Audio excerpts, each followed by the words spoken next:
National রেভিনিউতে BGME BKME সবাই একটা বড় কন্ট্রিবিউট করছেন। তো যারা সঠিকভাবে ব্যবসা করছেন তাদেরকে সহযোগিতা করতে হবে এবং এই শিল্পকে আরও প্রসারিত হওয়ার সুযোগ করে দিতে হবে পরিবেশ বান্ধবভাবে। কিন্তু যদি কেউ তার ব্যক্তিগত কারণে এটাকে বাধাগ্রস্ত করে, আমি মনে করি যে মন্ত্রণালয়ের পক্ষ থেকে আমরা সেখানে তার বিপক্ষে দাঁড়াবো, তার পক্ষে দাঁড়াবো না। এই ব্যাপারটা খুবই পরিষ্কার। সুতরাং আপনারা নিশ্চিত থাকতে পারেন, যদি কোনো সুনির্দিষ্ট থাকে আমাদের মন্ত্রণালয়কে জানাবেন, আমাকে জানাতে পারেন, আমাদের মন্ত্রী মহোদয়কে জানাতে পারেন, আমরা সেটা তদন্ত করে দেখব। যদি কেউ উদ্দেশ্যপূর্ণভাবে এই ধরনের সিচুয়েশন করে সেটা খুবই অনুপ্রত এবং সেটা আমরা কোনো অবস্থায় আমরা এন্টারটেইন করব না। এই ব্যাপারে আপনাদের কমিটমেন্ট করছি। দ্বিতীয়ত, এখানে আপনাদের অন্যান্য যে ইস্যুগুলো আসছে রেজাল্ট নিয়ে, সেদিন ওই কথাগুলো আমাদের আলোচনা আসছিল বিজেএমের যখন বসছিলাম আমরা গত দুদিন আগে, তখন আমরা একটা কমিটমেন্ট করেছিলাম যে ঠিক আছে, আপনাদের স্যাম্পল যেটা নিচ্ছে আমাদের পরিবার যদি মনে করে তাদের দপ্তরে আনবে, পাশাপাশি একই সময় আরেকটা স্যাম্পল তারা কালেক্ট করবে এবং সেখানে আমরা সিলগালা করে দেব। দেখা গেল সেখানে হয়তো বুয়েট বা অন্য কোনো জায়গায় ওনারা এটা পরীক্ষা করতে পারেন এবং সেক্ষেত্রে আমরা আশা করি যে একটা ভালো জায়গা আসবে।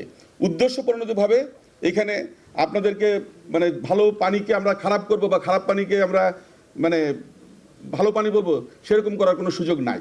সুতরাং আমি মনে করি যে এইখানে আপনাদের এই ফ্রিডমটা থাকবে যে আপনাদের টেস্টের রেজাল্ট নিয়ে কেউ যেন প্রতারণা করতে না পারে। আর যদি কেউ করে, আমরা যদি সেখানে যাই, আমরা প্রতিনিয়ত কাজ করছি, সকাল থেকে শুরু করে আমরা রাত 10টা-11টা পর্যন্ত কিন্তু প্রতিনিয়ত আমরা চেষ্টা করছি প্রত্যেকটা জিনিস নিয়ে অ্যাড্রেস করার জন্য। সুতরাং আমরা কারো অপকর্মের দায় নিব না, এটা ব্যাপারে আপনাদের নিশ্চিত করতে পারি। এখানে আপনাদের যে আলোচনা আসছে সেই জিনিসগুলো কিন্তু পরিষ্কার আসছে।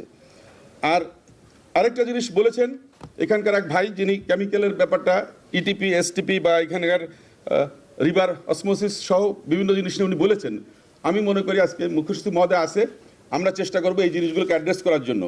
কারণ এর আগে যখন আমরা ইট ভাটা এবং ব্লক নিয়ে বসছিলাম তখন কিন্তু তারাও কিন্তু একই ধরনের আমাদের এই ট্যারিফের যে ব্যাপারটা আছে সেটা নিয়েই করছে। কারণ আমাদের অ্যাকাউন্টিং মিলায় দেখতে হবে যে পরিবেশ কতটুকু দূষণ হচ্ছে, আমার ভ্যাটে কতটুকু লাভ হচ্ছে, সেটাকে অ্যাকাউন্টিংয়ে এনে হিসাব করে আমাদের এই জায়গাটাকে অ্যাড্রেস করতে হবে। কারণ আমার ট্যাক্স আদায় করার অনেক জায়গা আছে, কিন্তু পরিবেশকে দূষণ করে বা পরিবেশকে আরও ভালো কিছু করার জন্য যদি ট্যাক্সকে আমাদেরকে মিনিমাইজ করতে হয়, সেটা নিয়ে অবশ্যই আমাদের মন্ত্রণালয় সংশ্লিষ্ট মন্ত্রণালয়ের সাথে বসবে এবং আপনাদের পাশে থেকে সেটা জন্য আমরা কাজ করবো ইনশাল্লাহ। এখানে রিভার ফাউন্ডেশন সহ পরিবেশবাদী যারা আসছেন তাদেরকে বলবো যে আমরা কারো প্রতিপক্ষ না।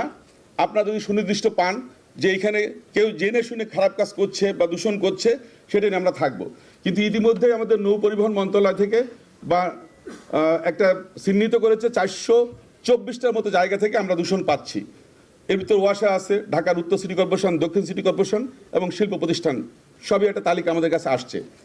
আমরা সত্যিকার অর্থে পরীক্ষা নিরীক্ষা করে দেখব প্রত্যেকটা ক্ষেত্রে যে কোনটা ইতিমধ্যে ফিক্স হয়েছে, কারণ দেখা গেছে হয়তো অনেক আগে করা হয়েছে বা ইতিমধ্যে অনেকে পদক্ষেপ নিয়েছে। তো সেইগুলো আমরা পরীক্ষা নিরীক্ষা করে আমরা এটা নিয়ে পদক্ষেপ নেব। তো আজকের আলোচনার মূল উদ্দেশ্য হচ্ছে একটাই, যে আমাদের যে ওয়াটার বডি, আমাদের যে পানি সম্পদ, সেটাকে ঠিক রাখা। কারণ আমাদের যে ভাই এখানে বললেন নদী নিয়ে, উনি কিন্তু একটা ডায়লগ দেন সবসময়, নদী একটা জীবন্ত সত্তা, একটা জীবন্ত সত্তা। এই সত্তাটাকে কিন্তু আমাদের বাঁচিয়ে রাখতে হবে, আমাদের জন্য, আমাদের সন্তানদের জন্য, আমাদের প্রাণ প্রকৃতির জন্য। সুতরাং আমি সবাইকে অনুরোধ করব, আমরা সবাই মিলে এই দেশের স্বার্থে, এই পরিবেশের সাথে একসঙ্গে কাজ করব, আবার ব্যবসায়িক স্বার্থ আমরা সুরক্ষা করব।